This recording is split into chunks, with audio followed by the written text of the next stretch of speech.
দেশপ্রেমের কিছু কথা।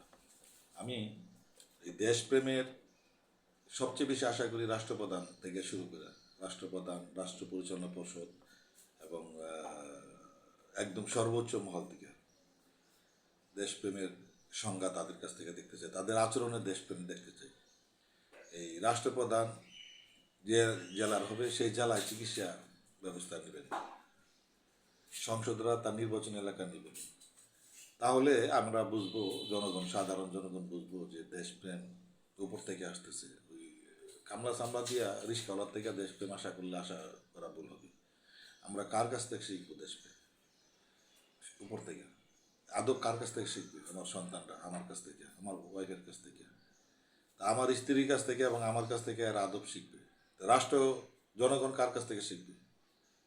রাষ্ট্রপ্রধান থেকে, রাষ্ট্রের পরবর্তী যারা আমলা বা যারা মন্ত্রী, যারা এমপি, যারা সংসদ সদস্য, হ্যাঁ, তাদের কাছ থেকে জনগণ শিখবে, তার নেতাকর্মীরা শিখবে।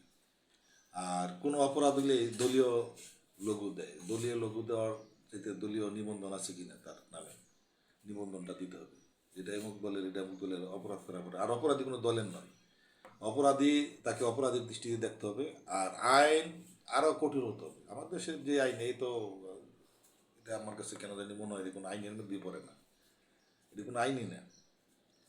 আইনের আরও কঠোর চাই, কঠোরতা চাই, দৃষ্টান্তমূলক শাস্তি চাই। যত্রতত্র আক্রমণ করে, হ্যাঁ, মানুষ ধর্মীয় অজুহাতে যারা ইয়া করে, এই কী বলে, মানুষকে আঘাত করে, এরা জঙ্গি।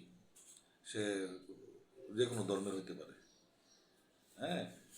মানুষকে আক্রমণ করার কোনো সুযোগ নেই। কোনো মানুষ কোনো মানুষকে, এটা সেটা আইন দেখবে। যারা অপরাধ সেটা আইন শৃঙ্খলা বাহিনী দেখবে। এটা কোনো ব্যক্তি, কোনো দলীয় লোক দেখার কোনো অধিকার রাখে না। ভালো থাকবেন, সুস্থ থাকবেন, বাংলাদেশ এগিয়ে যাক। বাংলাদেশের আমরা মুক্তি চাই। আমরা যুদ্ধ করেছি কিন্তু মুক্তি হয় না, আমাদের মুক্তি চাই। আমাদের দেশের সার্বভৌমত্বের নিরাপত্তা চাই, মৌলিক অধিকার চাই।